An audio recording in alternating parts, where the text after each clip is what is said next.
Kia ora and welcome to another episode of the Holistic Human Podcast. My name's Amanda and today I'm talking to Lou Harvey Zahra about the temperaments. I'm blessed to have her back on the show. We've had a conversation before and it went really well, and so I was really happy to get her back on here to talk more about a subject both of us are really passionate about. Lou is the author of many amazing parenting books such as Happy Child, Happy Home, Creative Discipline, and the classic Waldorf birthday book, Through the Rainbow. Lou has courses and workshops online available for parents and teachers, and you can access them all through her website, happychildhappyhome.com. You can also follow her on Facebook and Instagram at Happy Child Happy Home for short videos and updates about her courses and new publications and such. Definitely worth signing up to her newsletter.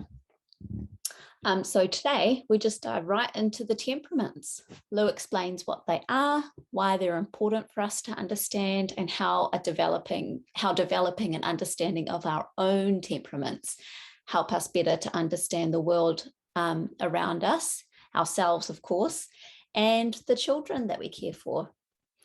I want to preface this by the fact that we are a combination of all four temperaments, and yet we usually have one that's kind of dominant. So these tend to change over time. They sometimes do, sometimes they don't. But anyway, it's all very fluid. And so it's really important never to tell your child what temperament they are, because they really need the freedom to kind of just grow into what they're becoming without having any preconceived notions on them. We go into that, of course, more. So we first Lou introduces the concept of the temperaments, and then the bulk of the middle, Lou talks about the general characteristics of the four temperaments, how we see it presented in children, how we can relate to children with that temperament, and what you might be like as a parent or teacher with that temperament. And we kind of wind it all up near the end, and Lou gives further insights into the temperaments like nearer the end. And she, right up till pretty much the last few words, Lou's giving just really good parenting advice and good tips for working with different temperaments. So I highly recommend listening to it right till the end. And she finishes with a really cool poem that beautifully illustrates the nature of each temperament. We were a little bit glitchy, and I think looking back on it, my audio and video was a little bit delayed on Lou's end. So there are some points where we're kind of slightly talking over each other, but I've edited most of that out and it's actually only in a few points. Technology is a blessing, but sometimes it has its own way of doing stuff. I also want to make a special mention of Lifeways in North America. They're an organization that support teachers and parents in the Waldorf ways, much like Lou does. The anonymous producer of this podcast wanted me not to mention who they were, but wanted me to give a shout out to an organization that they really value. So thank you, Anonymous. Check out at Lifeways North America on Instagram and see what kind of content they offer. I had a little look through and started following them. And yeah, there's some really good stuff there. So if you want to be a producer of a future podcast or show your support financially, you can go to my Buy Me a Coffee page. I think it's buymeacoffee.com. I'll put the link in the show notes. All funds go towards the cost of doing this podcast, web hosting, the internet bill, and general parenting costs. The free and just as appreciated ways to support the podcast is by following, subscribing, liking posts, sharing the podcast around your networks. Every like, comment, and share is so appreciated, and I notice them, so please keep doing it. Thank you to those who do so. You can connect with me on Instagram at holistic_human_Aotearoa, or on YouTube or on Facebook with the same name, I think. Again, they'll be in the show notes. Enjoy the podcast. Go. Welcome back, Lou, to the Holistic Human Podcast. Nice to see you again. And you. Mm. I had a lot of feedback from our last discussion and I really enjoyed it. And so I was really happy to arrange another time to talk to you. And I remember in our conversation last time, we touched very briefly on temperaments. Yes. And we both thought, oh, we need to do a whole podcast on it. We do. And it's something that I get asked about a lot and you get asked about a lot. And so I'm quite happy to open the space up for you to share your thoughts and feelings and inspirations about the temperaments. So thank you for being here. Would you like to say anything before we dive on in? No, it's just lovely to see your beautiful human face, as most of Australia is in this situation, that we will bring as much warmth to everybody listening and know that we're all in this together. We do really spread love, and it's just great to be here helping, sharing, inspiring. It's a blessing to do that. So thank you for inviting me. Yes, thank you. So temperaments. Shall I just start off the bat by asking you, what's a temperament? What is a temperament? Yeah. What is a temperament? Well, it isn't a personality. We all have different personalities, but the ancient Greeks first spoke about temperaments. So they're very, very old in knowledge and wisdom, and they used temperaments in their medicine. And so there are 4 temperaments, and they are how a person approaches the world, a situation, how a person kind of also views, in a sense, themselves, or inward contemplation. So we have 2 what we call extroverted temperaments.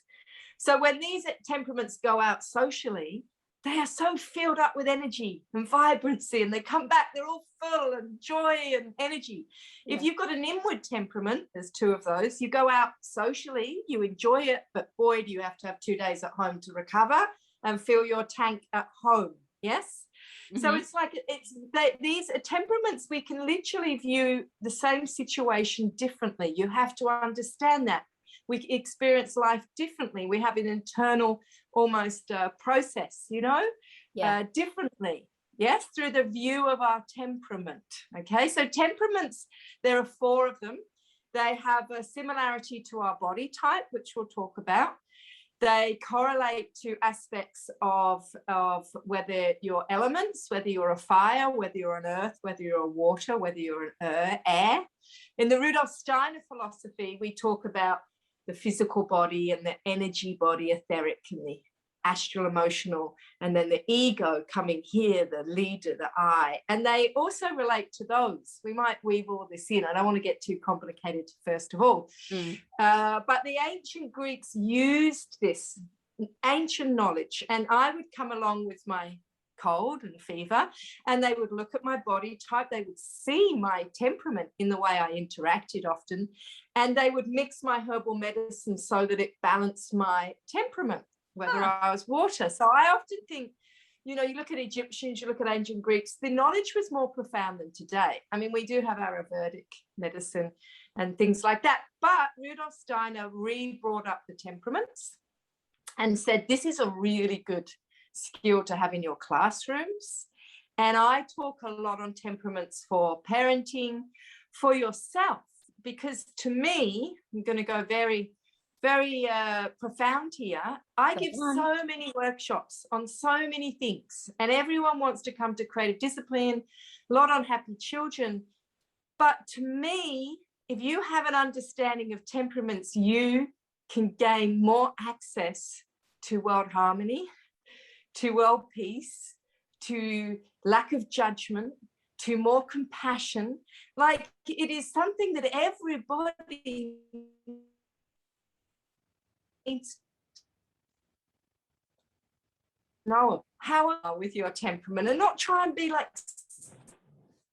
that we're always trying to be like someone else, but we can know our gifts and we can know what we need to keep in balance. And the greatest gift we can give our children is allowing them to grow into who they truly are. Some people have a vision of who their child's going to be. And when you get this child with an opposite temperament to you, so you're extroverted and there they are holding on to you, and you manage to build that bridge and you manage to build that relationship, this is what we call unconditional love, truly. So for children to be seen and accepted, that's when they can flourish in their own being, and acceptance is an opening for us to truly become ourselves. So there we go. I'm passionate. Wow. There's a whole lot in there to unpack. That's great. I'm passionate. Yeah, I can hear why. I love that you were mentioning that that's the key to understanding and understanding the world around us. Because if you've got beings, what is the world if it's not made up of human beings? Yeah, and if you've got these like keys and because everybody knows that we're not, you always hear that everybody's different. We all see the world in a different way, but sometimes that's too big. That's too big to have understanding for 6 billion different ways of being. But if you can comprehend 4 different views, you can digest it. So I love it. Yes. And there's 4 temperaments. We can go through them. Yeah, let's do it. And what people don't understand is that we have all 4 temperaments within us, okay? We have them all. So we don't box someone in that they're choleric. Never, ever talk to children about their temperament. They have a right to grow through their temperament with their experiences, We have all 4 temperaments within us. However, one of them will be quite predominant and really mask what we're saying with our relationships and our the way we view the world and the way we process things. And we'll have one on the side. And I'll show you this. I've got a blackboard ready for you. But we do have all 4 within us. And the word temperament stems from the word temper. And to temper means to mix. So we need all elements on this earth. We need all temperaments on this earth. If we only had one temperament, it would be terrible. And also, so we need a mix of all of them to keep the earth in balance. There is no better temperament than another. And I get very cross that our society and our world seems to view, we need children to be outgoing, a little bit sporty, and so we're actually kind of pushing this view of maybe a sanguine little choleric type child. Well, that's simply not fair, because every single temperament has a gift that they have come to bring to the planet, and every temperament has something they need to work on, and if they don't, it becomes it will work against them in their life. And Rudolf Steiner gives us indications on our temperament of what we have to keep in balance. And so I do speak a lot of this, and I really help to understand what children of different temperaments need from their parents and their environment, and just to understand that there's no better or worse, and all of them are a gift. And Rudolf Steiner, he said some wonderful things. He said, our greatest riddle here in our physical life is man or woman herself or himself. That's the biggest riddle, is us. I've had people sit through my temperament workshop and say, I have spent 3 years in marriage counselling, and you've just done more than 3 years in that hour and a half talk to me understanding my husband. I've had people say, I've now got a better relationship with my mother-in-law, my boss. This is why I'm talking about it being a human life skill that we need for ourselves and our relationships. But he said each single person is in turn an enigma for others and for him or herself because of his or her special nature and being. Find out about yourself. It's actually amazing. And in the Steiner worlds, we have this terrible judgment. I can't abide the judgment. And sometimes it's like we're meant to be this way. It's softly spoken. Well, no, I'm not like that. I'm sanguine. I'm pretty loud. Yeah. I was always told I talk too much at school, of course, but I talk for a living now. Supposing I'd hushed myself. That is part of my gift. But he said individuals, I'm just going to read you and we'll get on chatting because it's some wonderful things he wrote in The Mystery of the Human Temperaments, a lecture on the 19th of January 1909. He said individuals the temperaments are mixed in the most diverse ways in us because we all have all 4. But one or another always predominates in traits. Yeah. So, and that's how we are. But this is what I really love, how I can imagine him saying this. He said, what would the world be without temperaments, or only one temperament? The most tiresome place you could ever imagine. All varies, beauty and all richness of life are possible only through the temperaments in our relationships. So if you have a family of 4, 5, 2, whatever, and you have different temperaments, that is going to add beauty and richness to your life and your relationships. And when you love a temperament opposite to yours, you've truly experienced unconditional love and you've grown spiritually. So to temper means to mix. And the idea of our whole lifespan until our last breath is we temper all 4 within us. That's spiritual development. We'll talk about it at the end. Okay, let's do it. Gosh, so good. Everyone's going to love this. I love it. I love how succinctly you put everything. Of course, we don't have enough time. I know. Do we want to go through what the temperaments are, or shall we start off with that, or shall we go into why it's useful for parents to know about temperaments? What are you feeling? Well, I think it is. I think I've highlighted why it's useful. Yeah, we have. It's useful for our relationships, full stop, with our partners, our bosses. Yeah, it's useful for ourselves. You know, just shut your eyes after we finish talking. I want you all to shut your eyes, because you never do this. I never do this. And I want you to just put yourself in front of you in your mind's eye and go, how amazing are you to yourself? How perfect are you? There's only one of you on the earth, you know, and here you are with your and celebrate when you get a feeling of what your temperament is. Celebrate that you chose that in a sense to come and experience life through that way, as well as temper. So, but also it really is, if you can understand temperaments with your children. We will talk about temperament stages of life because they have an influence. This is profound wisdom for you to connect, to understand, and to guide. And that's what parenting's all about, isn't it? Understanding, connecting, and guiding. So it is actually more useful than creative discipline in some ways, of course. Yeah, well, it all feeds into it. So that's the best. Yeah. You're all excited. We can tell you about the temperament now, can't we? Yeah, everyone's all worked up. Connect, guide. Them. I've never said those 3 words before. They just kind of float, but I like them. Connect, say it understand, again. Connect, and guide. There you go. That's understand, connect, and guide. That's it. You heard it here first, folks. And also because we're all aiming for more world harmony. We can get that when we understand each other. Yeah. Yay.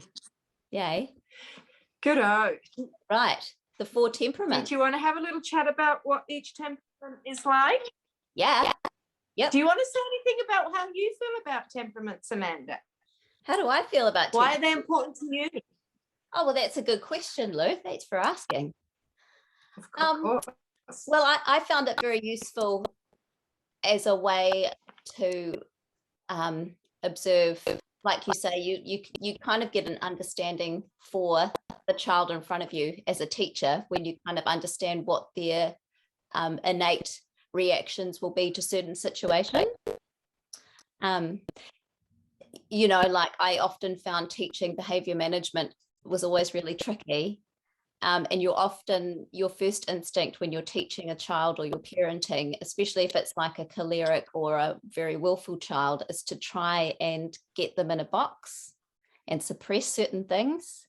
But then when I learnt that actually temperaments, they just are what they are and they will express what they express, and there are ways of managing it, but you can't just tell an angry choleric wound up child just to be quiet and sit in a corner.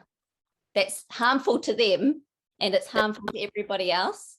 So learning that there are different ways to manage and to to nourish these children as well was really helpful. Exactly right. And then I think sorry, we're a bit glitchy at the moment. I don't know if it's glitchy on your end, but the other thing that I read, I think it was in that lecture, it might have been another lecture on temperaments that really struck a chord with me, and we might go into this later, but it was like, I'd never thought about it like this, how Steiner talked about our hereditary being one stream that influences us. So our ancestry and our DNA, and then we've got our spirit that reincarnates and has its own purpose. And then when those two streams connect, the force in between it is where the temperament arises from. And that was a profound moment for me, just to have a picture of where the temperament lies in us and how it's created. It's like this amazing alchemy of our ancestral DNA and our individual self purpose. So that was a really profound thought. And you know what's so fascinating? I mean, simple language can be nature nurture too. But it's so fascinating when you're two parents and you have two children, and you are yourselves, and your woman is the same, and they are so different. So different. Twins are so different. You know, I wanted to have more and more children. Who are they going to be? Yeah. And a large part of that is their temperament. Yes. Yeah. Fascinating. You talked about, the choleric. We will get on to some of these, and obviously there's so much to talk about. We can only touch lightly on some things. But they're the fire temperament. So you said, you try and put them in a box. What will happen if you put fire in a box? You burn it. Destroy the box, isn't it? Yeah. Well, you can see that, visualize that. Yeah. Yeah. So we do need other ways. And I do a long workshop on temperaments if anyone is interested. We can give details at the end, because there is so much to learn and cover, which is really useful to parenting too. But anyway, we should move on. Would you like to cover a little basis on each four? Now we're excited about learning about temperaments. Let's do it. And when people say, I don't know what my temperament is, I always say, work out what you're not, because it's very what you're not sometimes. Yeah, that's true. And if you find it hard to, you might be quite tempered in the sense that you're tempering all four in this, so perhaps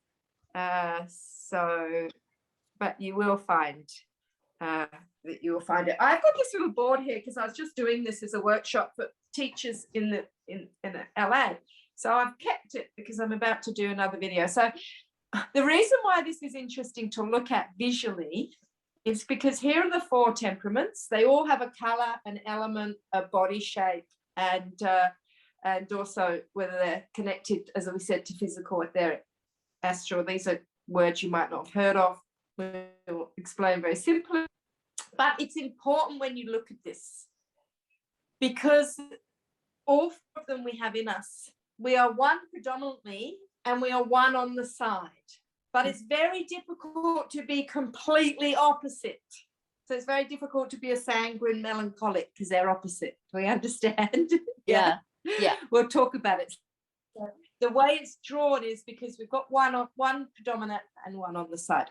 I will do one very quickly because we want to get on to children, adults. Shall we do that first? Yeah. Do you think? Yes. Or would you like to focus just on children? What are your thoughts? Let's do adults, but also you might want to, because there'll be some people just listening, so you might want to describe the colors as well. Oh, you can't see my board. I'm going to name everything. I've got this beautiful wheel. I've done it in 4, and this is what is inside the wheel. Melancholic, okay? The color is blue. The element is earth, and they are related to the physical.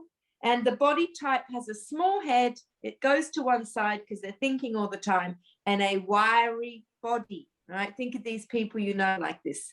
They're more of an introverted temperament, yes? Yep. So you'll see by their body type, this is who they are. Now, if you were looking at this in a way, we'll do one and then we'll keep going to the other. So I'll put this down.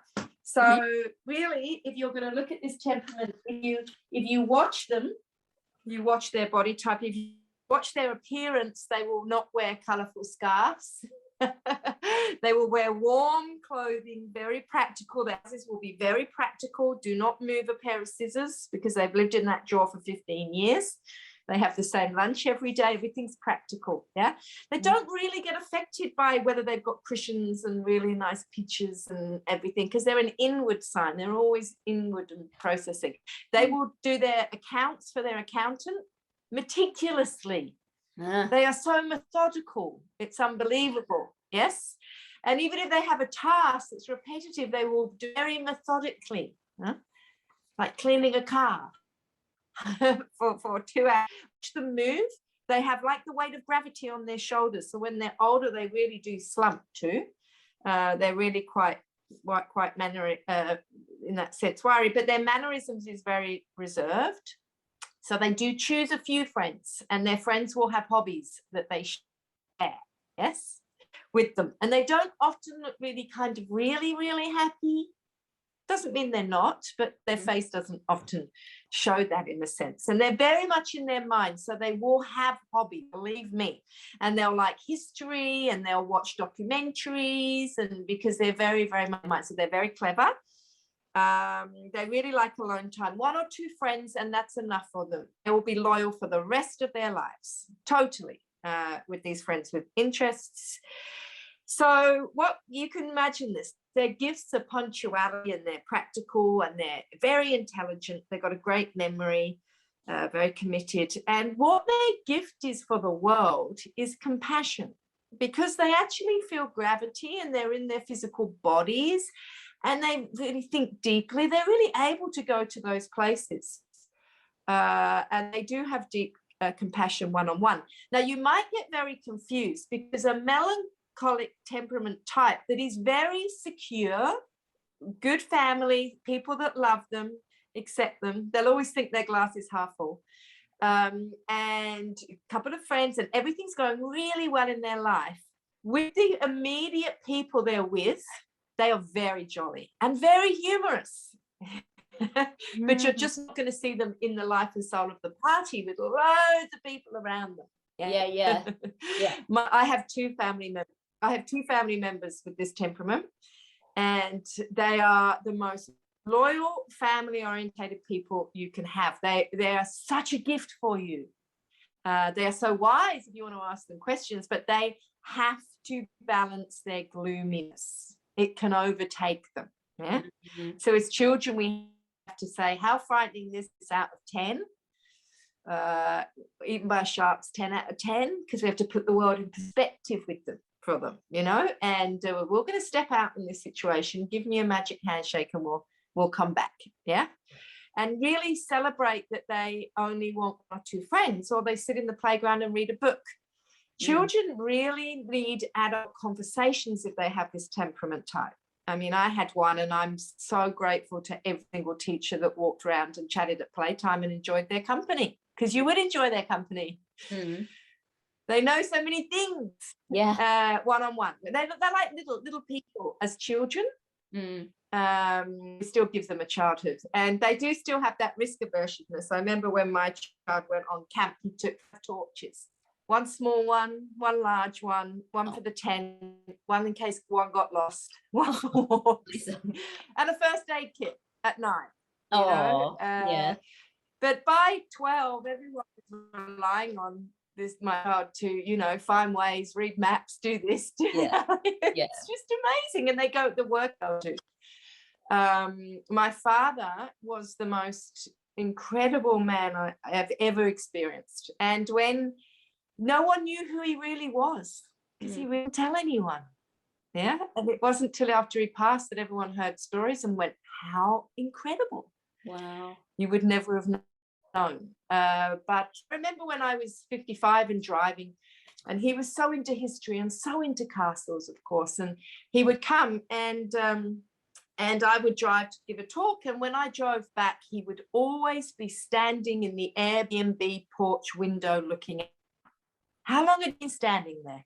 20 minutes, 10 minutes, just peacefully waiting for me to see if I need to help reverse parking. Bless. So never don't overlook the quiet one in the corner. It's a little uncomfortable in that big social situation. Phenomenal people, but they have amazing compassion and wisdom, but they have to balance gloominess, and they have to balance the fact that they think things are rigidly right and wrong, and therefore they make big judgments even on people. Yeah. And they think their way's the right way. They always say no. Ask them anything, they say no. You ask them at least 3 times and it's always a yes, but no will always come out. Just keep asking them. And it's an honor when you meet them and they flourish. The humor you'll get is great. Yeah. But I once threw this child a surprise birthday party, and it was the worst thing I've ever done in his whole life for him. Because I would like a surprise birthday party. They don't want a surprise birthday party. No. Predictability is what they flourish on. You know, predictability, routines, rhythms, and sometimes we have to draw a line and say to them, can you tell me when you're really upset? Can we have a code word for this? Because they do moan. They're quite happy moaning. Yeah. So have a code word, and then you know when they're really upset. But the gifts are also enormous. And when you get to later with my adult children now, they go, how did you see that? And well, I saw it like this. We actually have a relationship where we actually know we see the world differently. That's important. Is that enough about melancholy to start with a little bit? I think so. Yes. Yeah, that was great. Nice to start with the melancholics. They sometimes get forgotten and left till the end. And so no, don't forget them. And don't be scared of them, because they don't smile very much. Sometimes they feel a bit scary, but they're not. No. Well, they be a bit judgy with their right and wrong, of course. But my dad said profound things to me at times, really profound things to me. And I did feel very cared for and supported by him. And but in his later life, he would grumble all the time. He'd say, don't go to the village on Mondays because it's full of old people getting their pensions. Don't go. And I'd say, Dad, how old are you? And he'd say 82. So funny. And my mum was an opposite temperament, and so she would be saying, if they were watching Australia's Got Talent or something, if they were visiting, they like the telly in England, and my mum would say, oh, the children are singing. Mickey, look at the children singing. And he'd say, I don't like children, and I don't like them when they sing. Like you can, when you sing together, it's really, really. That's so funny. And you just kind of have to just smile. But you know, and once in a while. But the wisdom that sometimes came out. I once asked him if I was pretty when I was about 12, when you get into that threshold. And he didn't answer for a while. And then he said, you aren't actually pretty. But what you are is he said, but what you are actually is really attractive. Because of who you are. And one day you're going to meet someone who's going to find you really attractive, and that's going to be your special someone. Oh. And I remember thinking that was way better than being pretty. And he once said to me, he didn't like me just because I was his daughter. He liked me because I was a good person, and I was you know, good to be around. And he involved me in all of his interests: aeroplanes, history, bikes. When you're in there in a circle, you're in. Yeah. You know? There's not many of them, so I feel deeply honoured. Indeed. Cool. We can do more about children a bit later, but that was a little bit about adults. Great. Shall we move on to an temperament? Yeah. Do you have anything to say about melancholic temperament or anything to add? I think you've covered it really well. You've given a good picture. All right. So let's think parenting. Think parenting. You're going to be loyal. You're going to be present. You're going to be great at timekeeping, which children like. You're gonna resource and read everything and find out. Don't overstress, worry, think everything bad's going to happen, and be careful of your gloominess. And meet children, because young children need a bit of playfulness, joy, games, parties, creativity. So it's a bit of a stretch for you there. Yeah. So you just need to bring that through. Nice. Make it a bit of a hobby and an interest. Yes. Yes. All right, let's do the next one. Next one. Shall on we your do beautiful board? Let's go opposite. Yeah. Let's go opposite, because then we feel it really opposite. So let's go to sanguine. Let's do it. Yellow, air, astral.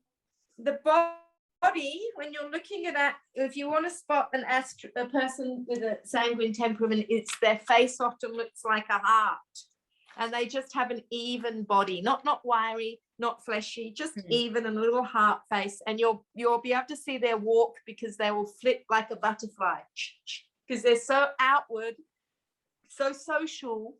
Yeah. They find it hard. They can't think things through. They honestly can't think things through. A melancholic will think things through for weeks. They will never, ever go out and buy a quick purchase. They've got to review it.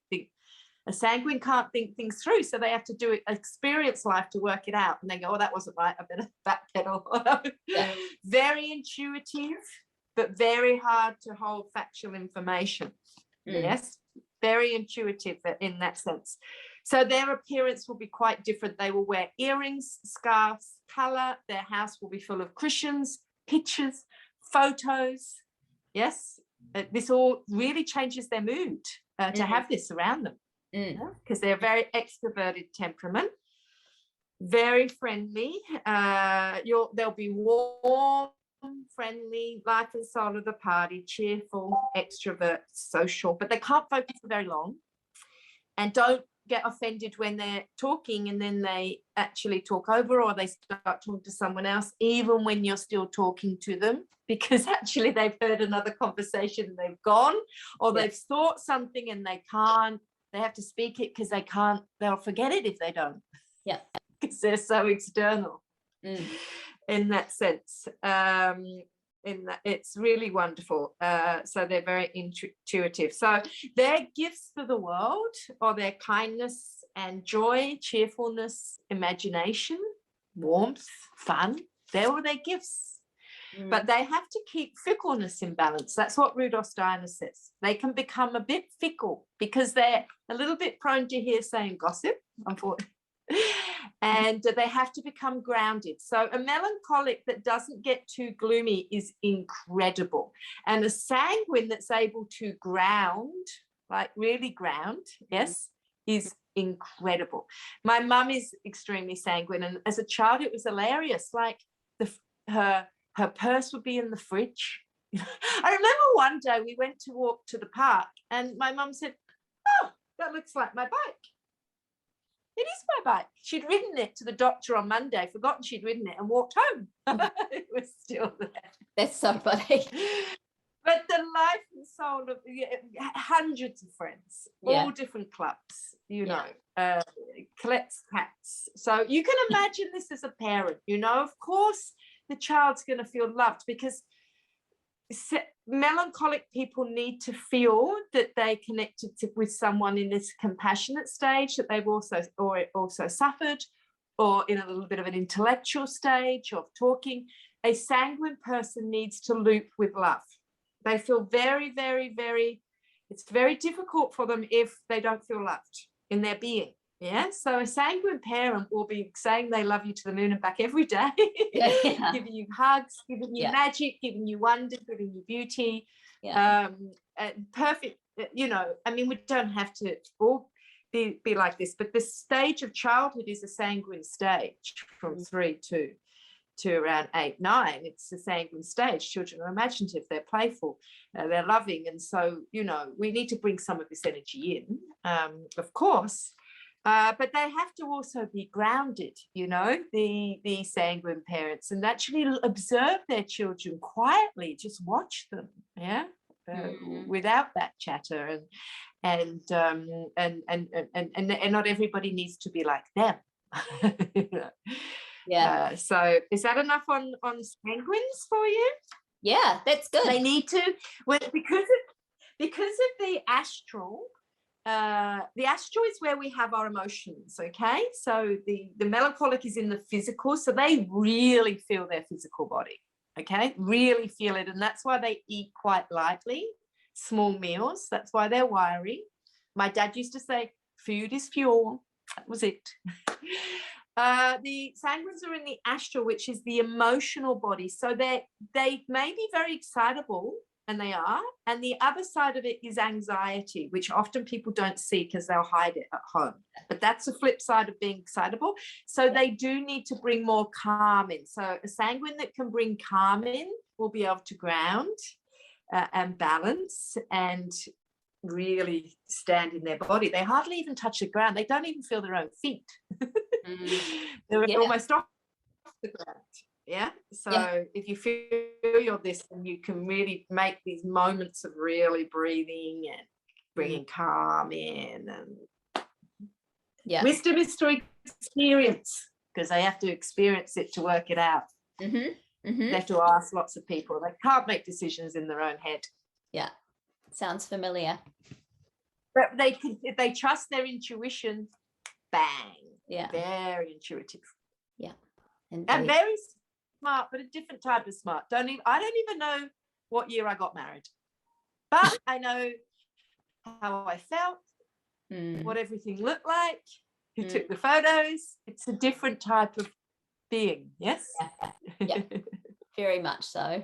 Did you have anything else? Children who are sanguine, we have to give them a lot of patience. Please give them patience, because they'll flip from here to this, the other, find their other toy. Yes.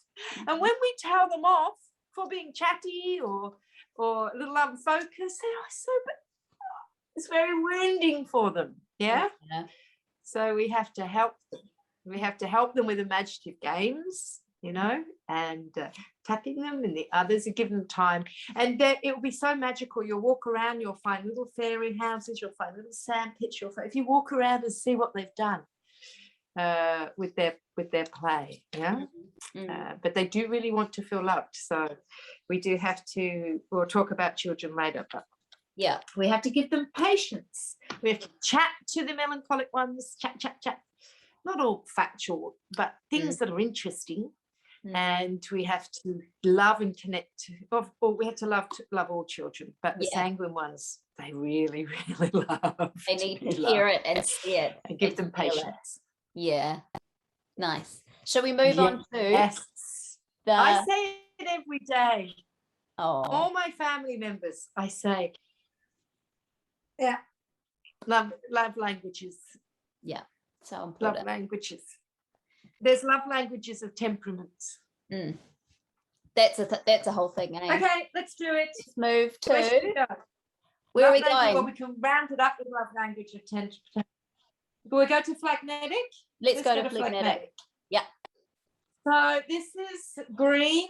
The element is water. The body type is fleshy, and it's related to the etheric, which is the vitality life body around our physical body. So these are my favorites. They never used to be, but they are now, because they're the temperament I need to balance myself. So no, don't always think, some people think a phlegmatic is a little boring because they don't want to be center of attention. But they're really, really interesting. They have fleshy bodies. Now, we're talking water. We're not talking sea. We're talking calm lake, where we see trees reflect on them. Yeah, this is what we're looking at in water. Completely reflected mirror water, because they are so internally calm, these people. So I believe their pulse and their heart rate is slower, which is why their bodies are fleshy. It has nothing to do with really overeating or whatever. They don't want to exercise that much because they're so calm. Yeah, that's true. But so their appearance is just comfortable. Their movements are slow, very slow movements, quiet, friendly. They are the absolute peacemakers of the 4 temperaments. You ever say anything about them, about someone else, they will always say, oh, but wait a minute. And they'll stand up for the other person and give their side. Yes. They don't want to be, they're not prone to gossip at all. They are friends to everybody because they don't actually offend anyone. Yeah. They are. They're good listeners and they're non-judgmental. They are, they can be introverted, extroverted. They feel introverted because they don't really want to be the center of attention, but they do really want to be noticed one-on-one. They really do, just not in front of everybody. Yes. They desperately want to be noticed and seen, but one-on-one. Now, often you say, how's your day? Oh, not much. Yeah. What you do? Not much, but they're actually really, really, really interesting. They usually all have very good intellect, but it's deep because they take a long time to process things and they have to kind of re-go over and over and over, and then they never forget it, ever. So it's the tortoise and the hare, absolutely. If they are too rushed, too busy, or too stressed, they will instantly get physical ailments, which is why it's the etheric. Yeah. They will get migraines, illnesses, because they need calm, they need quiet, they need their bed, they need reading. Yes. To balance themselves. That calm water. Otherwise, they get a migraine. Oh, they do enjoy it. What people get confused about the phlegmatic is they are very calm. They're the most patient, homely, and beautiful. But if they are really pushed and pushed and pushed and pushed and taken advantage of, in a sense, and really pushed, they will be more fiery than the choleric. The anger is beautiful. It's like, it's stunning. Yeah, because it's actually usually needed because they really, really have been pushed, and it's beautiful. It's like, so they do need to be wary of their energy body, their etheric, and that's why they need to spend periods in bed in their pajamas and reading and baths and quiet and but if you have phlegmatic temperaments and you do get a purpose and you move towards it and you get active, then you are really powerful, because Rudolf Steiner says they have to watch stagnation. Yeah, they have to watch almost a lack of luster in the world from being so calm. Yeah, right. They're amazing with animals because they really, really, really go with them. I have beautiful phlegmatic, and even as a child, they never moved. They just sat on my hip for 2 years. They had bow legs by the end of it. They looked really slowly around. What were they? And phlegmatic as a child. Your children. Oh, right. I see. Yes, I had one. Yeah. And you notice them because they are actually so calm. But once my child was told to take the look off their face in high school, because they're calm, so they just have this kind of resting face. Just never forgotten it. How rude. It's my face. Yeah, because it's like sometimes a resting face. It's not an animated face, Yeah. But they were looking to work, and they looked at a juice bar, and they watched everyone do the whole thing in lines, and what it, how it is, where you put the thing in, take it to the wizard, take it, and they said, no, I can't work here, it's too hectic. Worked at the dog kennels instead. But never underestimate their deep intelligence. Never underestimate. Don't forget them, because they're quiet. They were waiting for someone to discover them, to uncover them. And if you have any of these in your community, my word, what a precious friend you've got there. And if you ask them an opinion, the opinion will be amazing, because they sit and observe everything, but they're never going to tell you unless you ask them. And then go home, because they will make quilts, they'll collect teas, they'll do bonsais, they will have a hobby. They just won't tell you much about it. Peacemakers, hug them. So as a parent, you are calm, you are at home. You've got to, sometimes tidying up is a bit too much, because you have to get the emotion to do it. So you've got to watch that. Yeah. But you've got to make sure you can be active. All right. Particularly if you get a child who's choleric and needs a lot of activity, you have to sit there and give them challenges out in the garden and things. So, you do have to make sure you just don't end up in bed too long. or on the sofa. Good to know. Did you have anything to add to that? But they do love homes and they love beds. No, I think you've got that well. It's an interesting point. I like that you mentioned that it's quite obvious to see children that have a dominant phlegmatic temperament. They're often the easiest to pick out in a way because they're so calm. And don't call them good girls and good boys. Just because they're sitting there. Yeah. Then they have to grow up and all be good. And there's nothing to do with it. It's just temperament. It's just temperament. And it's easier to teach a class of children that aren't challenging you. And so parents are like, oh, you're so good. But you have to notice them. I do a 3-hour workshop for teachers on temperaments, and you have to notice the phlegmatics, okay? Because otherwise you're not going to notice them until 3:20 in the afternoon. And you can't ever say, okay, you haven't been listening, you missed the game, because that phlegmatic has been listening for years. Do not punish the whole class.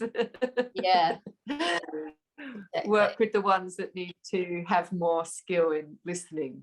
That's it, so that's not fair. Beautiful gifts they have in the world, but they do have to get moving a little bit. They do love food. Just walk to have a picnic. Right. Once they move, they're phenomenal. And never underestimate them. They sometimes talk late, and then wow, they beat everyone. Come VCE, they beat everyone. They're interested in what they're doing because they're methodical in there, working it through, time, coordinated. It's deeper. Good. For them. Shall we move to choleric? I have stories on all these different people we can share. Let's do the last one, and then I'm going to quickly tell you how these are stages of child development, which is interesting. Nice. So we're going to go to choleric. Everyone has heard the word choleric. It's red, it's fire, it's the I, ego leader, and the body type is actually shorter than you realize. They're just such big personalities, you think they're tall. It takes you 3 years to realize they're quite short. And they look in your eye, but what they really are is straight shoulders. You've got to look at their shoulders. Absolutely straight shoulders, heels down, walk, and the element is fire. They have so much energy. They're on a purpose, they're a leader, they'll get it done. Never go, why can't I go to the gym and they go 5 days a week? They're probably choleric, right? If they don't go to the gym, their life is insufferable for them. They've just got so much energy, they don't know what to do with it. Right. I have a choleric husband, but it took me 10 years to work out my husband because he controls his fire. But then when I look at him, he runs 10Ks every morning. He runs his own business. Everyone else has opinions, but he controls his fire. So when you control your fire, Rudolf Steiner said this temperament has come to learn self-control. Yeah. And when they have my word, like all of them, but you will see them because they will move quickly with a purpose to get their job done. Yes. Yeah. They take charge, they're organized, energetic. They have this preoccupation till it is done. Yes. It's almost like can't rest until it's done in that sense. Yeah. They'll give you really steady eye contact. What people don't, they can be extroverted or introverted in a sense, but it feels like they're extroverted because but some of them prefer one-on-one than huge, but it feels like they are because they will be chatty, friendly, talk, be organizing in that social setting. They're goal-orientated. They sometimes seem a bit bossy and a bit stubborn. Because they have this, I've got to get it done. I've visualized it. I've now got to complete it. If you get in their way and thwart it in any way, you are going to feel anger and you're going to feel their fire. Yeah. So people are a bit scared of them. Don't be scared of them because they actually have amazing hearts, really, really good hearts. And they are very eager to please, eager to please. And you won't see them really, if they're criticized at home, they will fall and they have to rebuild themselves back up again. Yeah. And no one thanks them because they're so efficient and so good. People don't thank them. People need to thank them. I once went to give a talk at a school, and the principal taught 5 days a week, class 5, 6, and was the full-time principal. She'd set up the hall and she went for a 13K run while I put my books out. Totally choleric. Yeah. You could see also in the body. Yes. Yeah.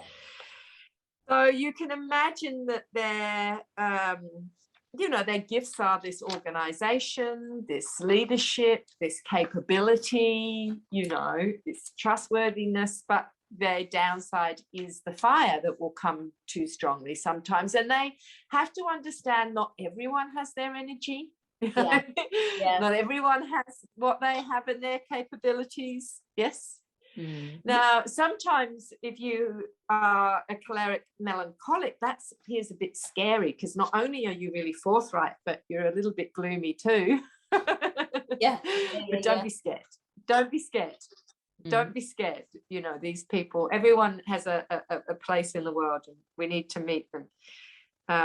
So that's a little bit about them. And the children, so we've talked about the melancholic children needing that companionship and chatting and rhythms and warmth. My child never ever ate a cold breakfast ever in his whole life. Think sushi is an insult. Warm foods. Warm. We'll wear 3 layers of clothing. Is that melancholic? Melancholic. Okay. Yeah. Yes. Right. Yeah. So remember, they need conversations and they need to have rhythms and safety. And we talked about the sanguine needing that real expressions of love and imagination and play and patience. Yeah. And a phlegmatic child needs to be noticed one-on-one, yes, and movement. And the choleric child really needs to respect you and look up to you as a role model for being really good at something, and needs to feel respected too. So we need to give them tasks and challenges, and I need big, strong hands, and I couldn't have done that without you. And we have to observe their energy. All right. So we might have to walk to school the last K. We might have to go on a morning hike on Saturday mornings. We have to watch them, because if they cannot use their energy, it will become destructive. My husband, his report card has the potential of starting a riot. That was his report card. He's one of the nicest people there are. It's just he was bored. Mm-hmm. He had all this excess energy. Yeah. So children need challenges who are choleric, and we need to talk to them out of the heat of the moment, not when there's fire. Yeah. So we need to give them tips when there is fire, like breathing games or pause button games or island time games, and then come back to the chat couch when the fire has come through. A fire front only lasts a minimal amount of time. Yeah. An emotion hits the reptilian brain, does not last long. So we don't want to poke it, but we need a way to, let's pause the pause button. Let's breathe. Let's take a walk, because as they walk, or give them a space, and then when you come back, you need to lower your voice, even whisper it, and have key values that are looking after. We need to look after that toy. We need to look after these people. Look at their face. They're not smiling, quietly, and talk to their heart. Sometimes I say, think to your heart about this. Think with your heart about this, but after. I know you can do it. And we have to help them. They're very competitive. We have to help them with that. Real winners have fun, and they're good perfectionists too. So we have to help them about that. You can't make a mistake. You can't make anything. But boy, will they do tasks for you. And jobs and challenges. Yes, very much so. To talk to them quietly to one side. Talk to them quietly to one side. Yeah. Great tip. Was that enough on choleric for you? We can do a little bit more on children, but that's adults in that sense. Yeah. Did you have anything to add about it? No, but I do want to add about the choleric. They emphasize the point that choleric children and adults and stuff do have hearts of gold, and they tend to be quite totally as well. And the warmest, I mean, not the warmest, because everybody's warm in their own way, but I've been very affected by children that have exhibited behavior like your husband did in his report card, the ability to start a riot, but when you talk to them when they're calm and give them their heart, the generosity of their heart is huge. Unbelievable. You got to talk to them one-on-one. Yeah, exactly. Call it down and be on their side. And to be on their side. I don't want you to get into trouble, but it will happen. Exactly. Yeah, and be on their side. I don't want you to get into trouble, but definitely. And the again, they have things like real leaders. Exactly. They're wonderful. Real leaders lift people up. Real leaders look after people. They will protect. They're the protectors. But we've got to sort of the language we use with them. Yes, and the breath that we can. Yeah, and we can make amends too, of course. But they find it very hard to say sorry because it feels like, that's part of their ego, their I, and it's that sensitivity. They don't want to admit that they were. No. They don't want to show weakness. Sometimes we just, it's fine. No. No, but, just meet them. We have to meet them. Definitely. And, after my husband tells me, I ask people of different temperaments what they remember about school. The only thing he remembers about school is outside play, because he said he feels most alive when he's running and really there, running and using his energy. Yeah. And he said, do tell people though, he said, when you make a sword, you put it in fire and then you put it in water and then you put it in fire. That frightens them. So when we have fire, we do need to put a ring around it. We do have to hold them. We do have to give them boundaries, but we have to use I, and we have to say it quietly in a whisper with integrity, one word or two words. Yeah. Not self. Yeah. Nice. That sounds very good. Rather than blow up together in that sense. Yeah. The sanguines will remember craft and music. The phlegmatics will remember rest time and stories being read to them. And the melancholics will never, ever forget the teachers that were kind and chatted to them, on that level. Or some of the facts they learned, they'll always retain too. Yeah. So can we go through something really exciting? I don't know how much time we've got. I'd say we've got about 15 more minutes before we need to say goodbye. This is what I find really fascinating. I want to share with you really quickly is the stages of our whole life has a temperament influence. I believe we have this because then we can temper ourselves. I'll say it really quickly before we do a little bit more on children and chat. The baby is a phlegmatic temperament. Have a look at a baby. Does a baby look fleshy? Yes? Yes. So if every single person was taught that babies have a phlegmatic influence, everybody would need to know what they need, which is calmness and not a lot of stimulation. So even mainstream maternal childcare nurses will tell you that colic is overstimulation of the senses they can't digest. So in the Steiner wards, we put two cloths over, blue and red, so it looks like the womb, and they stay in their bassinet and then the room and then the house. They go to the garden and, we really protect them. And in tribal communities, they put an olive branch on the door, and 6 weeks people just bring food, and so if we had met a baby with calmness, with peace, if we meet a baby like still water, it's going to be a gift for you both.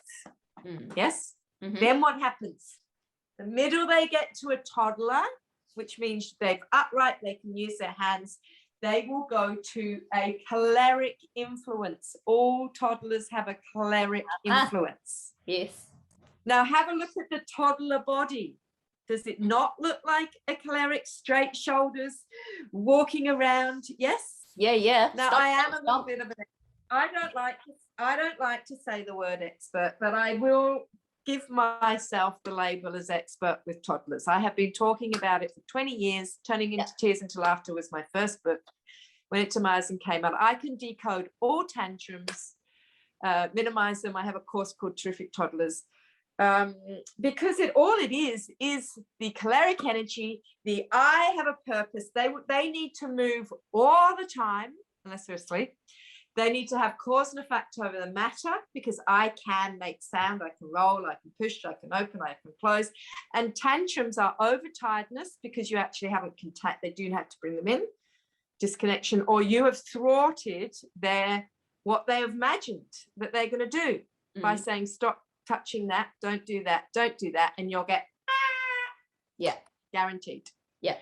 You can teach their hearts as a toddler, because whatever they're using, which is not meaning to be naughty, unless you go no, and then they try and get you to do it again, but do the same thing. I can come and pull this out. If they're playing with something that is really gonna not be good for that object or door or whatever, we say look after. We use look after. We're teaching their hearts ready. Look after. We take that bowl they're banging. Look after. Come and bang your saucepan with your wooden spoons. Look after that toy animal. Come and throw that in the basket. Yes. And we can redirect their need to have cause and effect and energy into the right spaces. Without thwarting them all the time, and teach them how to look after things. That's it in a nutshell.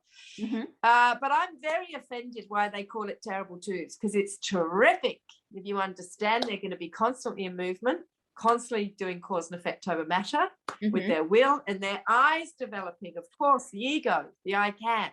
Amazing stage. Then we go into childhood. And what stage is it? Sanguine.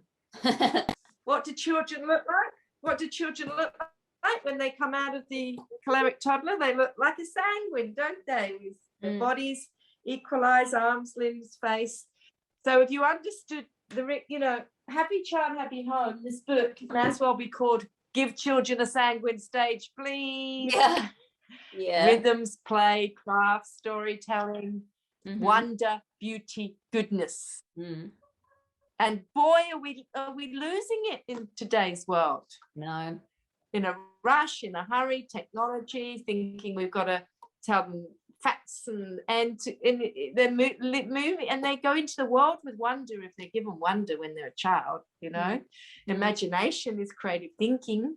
Love is the foundation of well-being. So, we need to give them fun and imagination and that's all my work really, is how to go to bed on a magic carpet, how to clean teeth with teethy tails. What am I doing? I'm giving them a sanguine experience. It's the only way you can give it. The middle of childhood, we haven't said this yet, but Rudolf Steiner talks about us really seeing our children's temperaments after the change of teeth at 7. You do see them earlier if they're opposite to that temperament stage. Yes. So if they're a phlegmatic toddler, you notice. If they're a melancholic child, you notice. If they're choleric, you also always notice, because it's double choleric. Everyone notices. We all have to. So you do notice. But really you start to see their temperament of the change of teeth, and at 14, at 21, and we have to allow them to grow through the experiences of their temperaments, accept them, but know when we need to bring in our guidance. If a melancholic child is too nervous, the games we can play, what we do.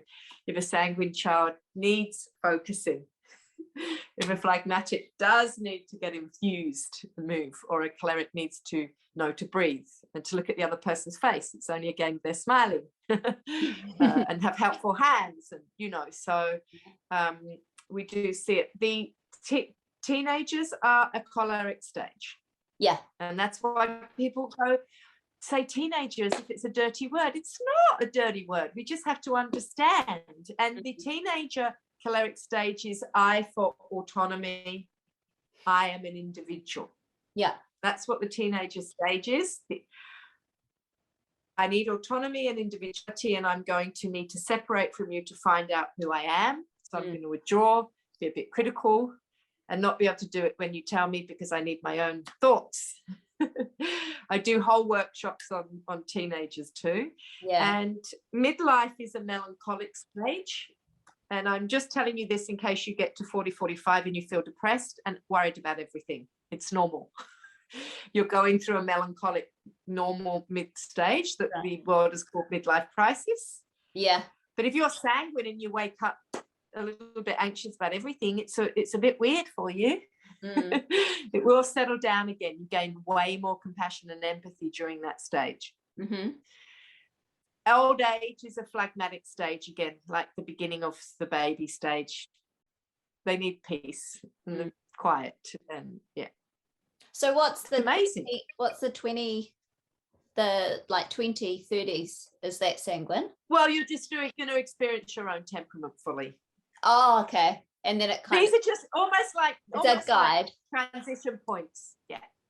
These are like every single age has a stage. These are just ones you can see in these points, and the other times you're your temperament in a sense. Yeah, I hear you. Nice one. Do you have anything to add to that? Did you know that before? Oh, yes, I did know about those different stages. I didn't realize that in the 20s it's kind of, in 30s it's just you are what you are, but it sounds similar to like the biography stuff. Well, did you think it was a temperament stage? What's that? Did you think it was a temperament stage? I thought so, but I thought, well, I mean, I've read stuff where people have tagged different temperaments to 20s, 30s, then 40s, 50s, then 60s and beyond. Sometimes your temperaments can shift and change. I was more of a phlegmatic child, but I'm quite a sanguine person now. But I'm bringing in phlegmatic, so that's true, of course. This is why we don't box ourselves in and box children in. No. But fundamentally, I can see my sanguine in me at all times. But, and that's why we want to temper all of them. So if we get to the end of our life and we have compassion of the melancholic, and we have the inner calm and peace of the phlegmatic, and we have a childlike joy in things of the sanguine, and we have a will to fulfill our daily life and our purpose, then we have tempered ourselves. We don't want to become a caricature of our temperament. That's what Rudolf Steiner says. And there are some children coming to the world who are tempered. I know one. I've taught for a long time, and one was just profound. And some people call them wood because they're all four, because wood is burnt. It's planted in the earth. Yes, it creates air. Yeah. But these children, if you watch them, they've got energy, they're playing football, they're very empathetic, they're very happy, and they also have a calm and peacefulness about them. You see them once in a while. That's so interesting.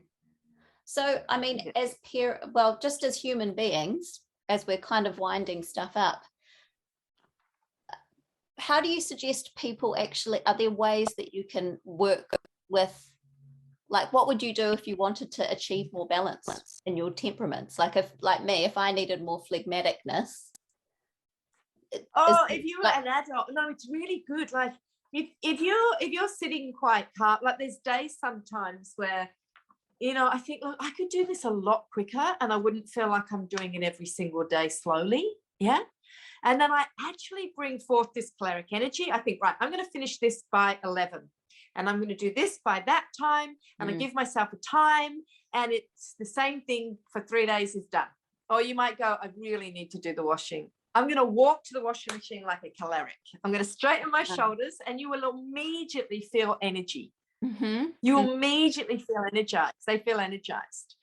Or I give so many talks, and if I didn't have a deep phlegmatic energy, I would get sick. And I'm not saying this in an ego way. I don't get sick. I don't get sick for years, and I'm hoping I'm not.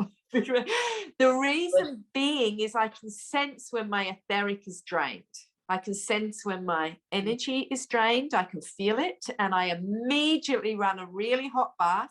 I put so much lavender oil in it, and I lie and I shut my eyes. I go completely in and I breathe so deeply that my body quivers and shivers and shakes. It almost like you feel it recalibrate. Or I think I have to do something where I don't move now and I just sit, like moving feels like I'm going through quicksand, like it's so hard to do it. And it's like you're being called to just sit. So think of your list. What is it you need to do sitting? Yeah. Or if you are, I mean, it's difficult for me. If you're with someone or you're with a child, try feeling your own body, feeling gravity on you, and start active listening like a melancholic, truly listening, yes, to them speak. Yeah. And of course have moments in life where you wake up and you think, God, isn't it amazing to be alive, and what could I do to make this day just a little bit more fun for someone else or me, and bring a bit of sanguine in, so we can do that depending on what we need. We can bring in whatever we need in that moment. That's cool. We have them all within us. That's key. It's not that we're pulling it from out of the universe and putting it into us. It's more that we're awakening faculties that are already alive in us. Yes. Yeah. Rather than learning something new. And bring the other. If you're a sanguine, you've got a lot of anxiety at the moment. We often have to talk to people. Sometimes we've got to organize something. It's very hard for people. They don't like forms very much at all.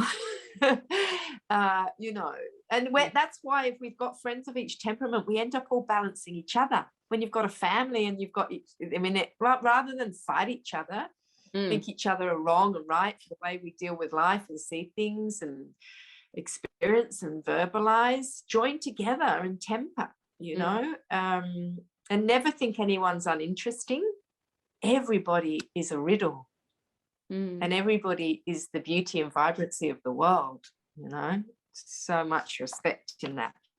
Yeah, it's very alchemical. And when you just know what you need to do, when you hear the stages, you know what to give children. And I've touched kind of briefly on each child and what they need, but as I say, I do longer workshops and we go into that a lot more. Happy Child, Happy Home has a chapter on temperaments, but I name it like butterfly, and when I talk about what they need, from us, as we said, we've mentioned what they need from us and what they need from their home. The melancholic needs rhythms and warmth and books, and really someone there. For my son, it was his grandfather, and they were both melancholics, and they were like two peas in a pod. They just had the most extraordinary relationship of chatting to each other. My grandfather respected him from two, and as I said, the sanguine child, they need joy and games, play games after dinner each day, changes, hide and seek, so much access to imaginative play. You do need to help them focus. And don't be grumpy with them. They find it so hard. Help them to be focused and love. And the phlegmatic child needs peace. They need peace. They need calm. You need to turn everything off, right? You need to watch clouds and find pictures in clouds and picnics and carpet picnics. You need to make those cubbies every afternoon. You need to give those foot spas. Well, not that you don't give them to others, you do, but they need so much more of this time to digest, but also notice them quietly. And the choleric child needs to be asked a lot. Are those big strong hands going to help me? God, I couldn't have done that without you. Can you work out this challenge when they're older? And activity and movement, as well as breathing in and out and being spoken to on the side with the lower voice once the fires come, or with storytelling, because you're on their side, and I have said to Claire sometimes, think with your heart, and they actually do, or I don't want to see you like this. I don't want to see you all hot and bothered. We've got to take a few breaths and we'll work it out. Yeah, but I can't let you hurt anyone, and I can't let anyone feel unsafe, and I can't. So I will look after that for the house, for other people. They respect that, and they don't want to feel like you're challenging them, like you're against them, because they will fight back, won't they? And you will not win unless you're choleric too. It just wouldn't be nice. It's hilarious. When they're teenagers, they say no into the earth. Yeah. They're not going to be budged. And so we had to use a different language. Have you got a solution to this? Where could you play the ball where the window wouldn't be broken? It cost a lot of money, It did, yeah. But they don't mind challenges, and they need to beat their own world record, of things in that sense. Yeah. So we had to talk them out. So that's a few ways. Obviously, there's so much more. I do give individual consultations, and it's interesting. Like parents, they come and they write all their issues and all their questions, and then we Zoom for an hour. And if I run a workshop, creative discipline, a lot of the parents sitting there are parents with choleric children. Yes, aren't they? Yeah. Yes. So, that's not surprising. And it's not that we don't give them boundaries. We definitely do. Of course we do. I mean, that would be such a service for them, but it's the way we do it. We don't do fire on fire or put downs, but we lift them up into the value of holding that value. But if we need to literally bring that water and just say, stop, whatever it is, hurts, then sometimes we need that, if it's going way out. But then we have to come back, and they have to realize that we're putting boundaries out because we care for them, for the people, for their toys. It's lovely to see a choleric just say one word or one look, rather than blow fire, but you feel it in their being, so everyone takes notice. Yes. Yeah. We have to find that in us sometimes. Yeah. Talk out at the moment. That's all creative discipline. Come to my creative discipline workshop. Yeah. When are you running one soon, or are they? Yeah, because my whole life is on Zoom, so I've really kind of booked out all my offerings on Zoom. So last night I did a great Happy Children, Happy Home talk, and someone from Miami came. It was 6 o'clock in the morning. Oh, I know, and all around Australia. So I do have a Temperaments coming up. I do have creative discipline coming up. I do have a 9-year crossing coming up. I do have a terrific toddlers coming up. You either see me live or you can receive recordings. I do have online courses on terrific toddlers and happy children and thriving children, the different ages. You get 7 1-hour videos and all resources and notes, and you watch it in your own time and share it with partner and keep it for life. Right. I've been doing all this since COVID. So happychildhappyhome.com is where I am. Happy Child Happy Home on Instagram or Facebook. You'll get lots of 5-minute free videos, a lot of tips. Yeah. But if you sign up to my newsletter on happychildhappyhome.com, that's when you hear of all the talks and workshops. And my books are available worldwide. And I know we'll be talking temperaments, but as I said, Happy Child Happy Home is a bestseller. Oh, you disappeared. Now you're back. Happy Child Happy Home is a bestseller. It's in 3 languages. It's had 5 print runs because it's really simply how to make sure children have a childhood. Yeah. So, and then this one will be how to hold their boundaries. So from 3 to 7, creative discipline, connected family. If you've got older, so they work as a little pair.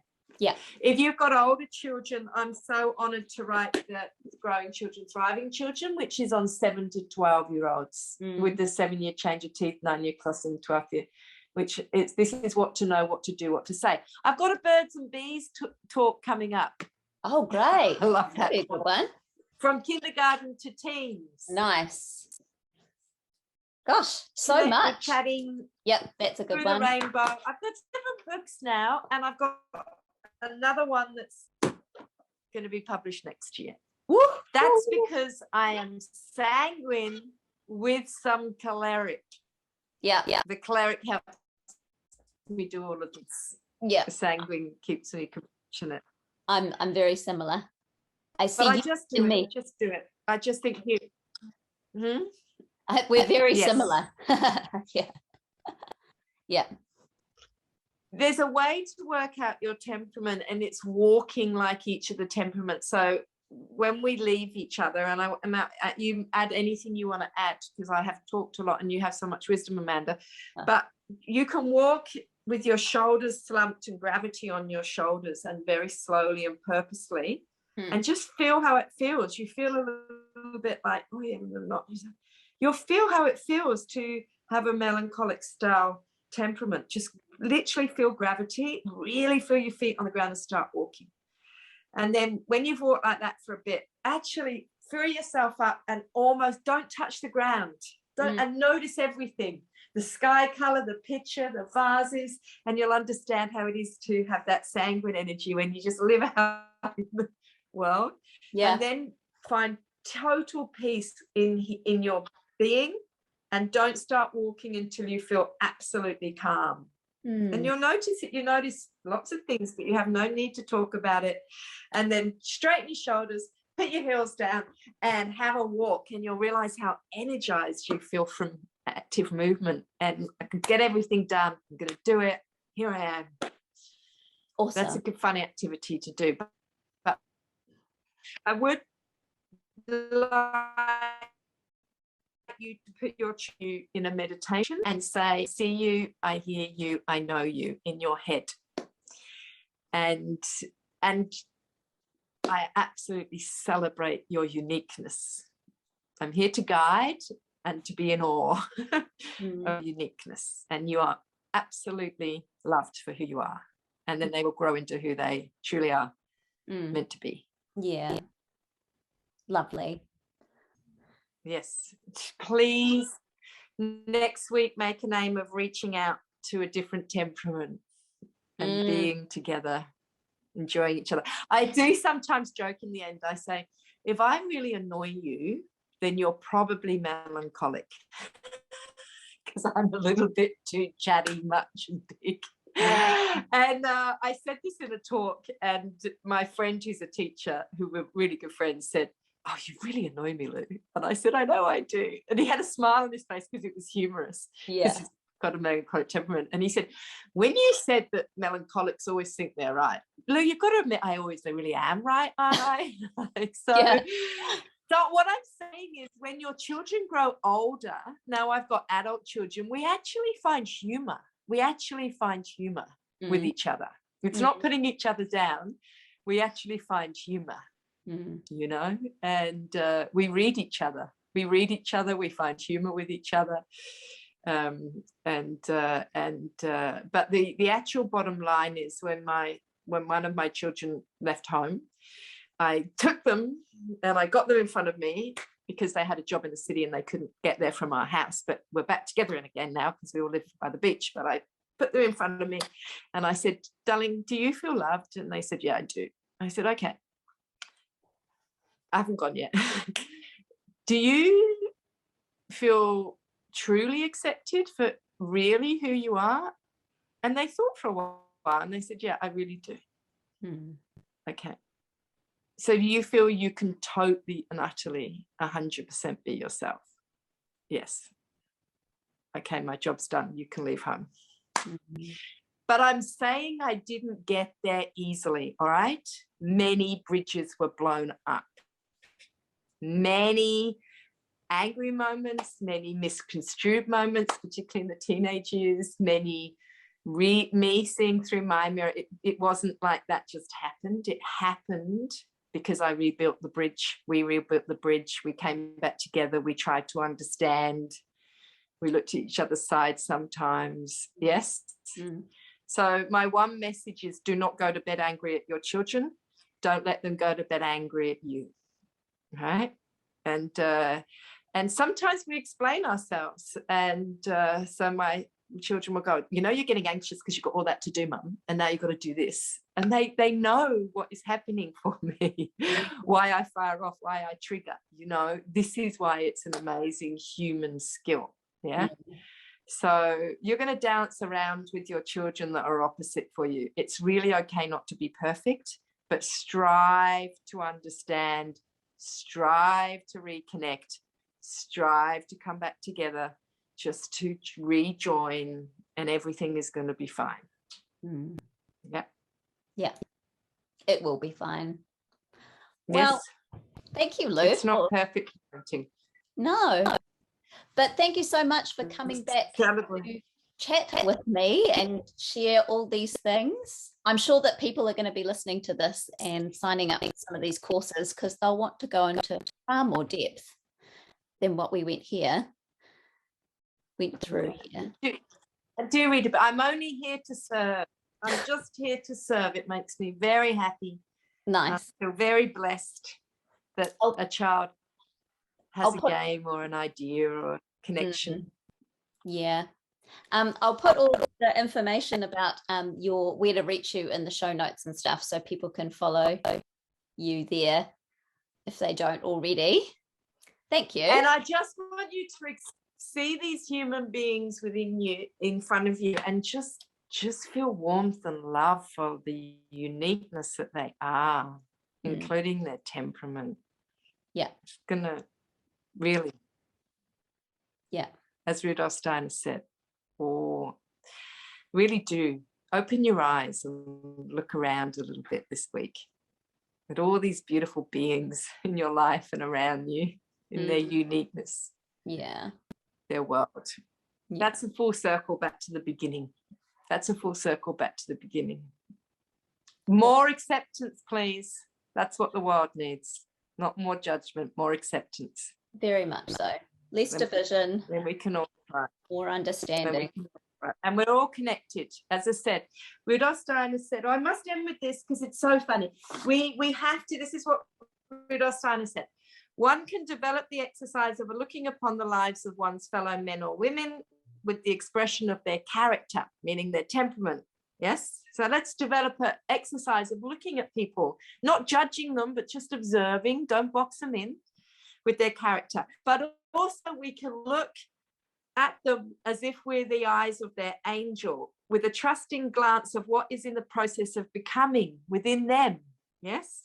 And preserve the goal that every single human being will see a divine essence in every single other human being, which is what he's saying is we're all the same with our divine star, and we all have these characters, and look at from above at the character of what they're becoming, what they're offering, what they're living with that. Yes.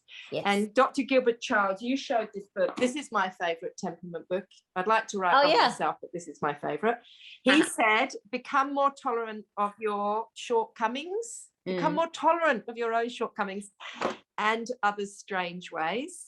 He said that trying to change your child's temperament is like giving them plastic surgery for their soul. Just help them if they need to be balanced. Just help them if they need to come back into balance. So we do have to help and guide, but do accept. Do we need to end? Because there's a little poem that I sometimes say, but we need to end, so we'll end. Let's end with the poem. To everybody. You want me to say it? It was found in an old German convent, so long time ago, before Rudolf Steiner, and it's actually about all these people experiencing a big rock on a path. All right, so big rock on the path. What do? Lightly he springs over the stone, the sanguine one, quick with grace. If he trips, he cares not. With a laugh, he continues his race. So he just jumps over it, doesn't even really see it, the sanguine. Grimly, the cleric kicks at the stone, hurling it out of his way as he exalts in his strength. See how his eyes flash fire. Cleric. Now the phlegmatic appears and pensively slows down his step. If this stone will not move from the path, I must go round it, and all will be well. I must go round all. Silently stands the stone, silently standing by the stone, brooding the melancholic one, grumbling and plunged in despair at his eternally lasting doom. Melancholic one. But they did this with children spilling paint in the classroom. So the cleric will jump up and get the sponge. The sanguine will jump on the chair and giggle and laugh and chat. The phlegmatic will just watch the process, and the melancholic temperament will say, that stain will never get out of the carpet. Such a good picture. So we see how this shared experience, one experience, and how everyone sees it. Yeah. But, you know, the melancholic will know the best way of getting it out of the carpet too, because they're very good at that. Yeah. The gifts of everyone, gifts of all of us on earth. All right. Thanks, Lou. With our unique mixture of how our mixture is. Blessings, everybody. Because I'm a sanguine, I am sending love to you all because I need to you. So please feel my love. Oh. I genuinely, I'm sending it to you all. I'm very grateful that you've tuned in to learn some things. So, and I'm grateful to inspire. So love to you. And particularly love to you, Amanda. Thank you, Lou. Back at you. May you have an enjoyable evening. Bye. Bye.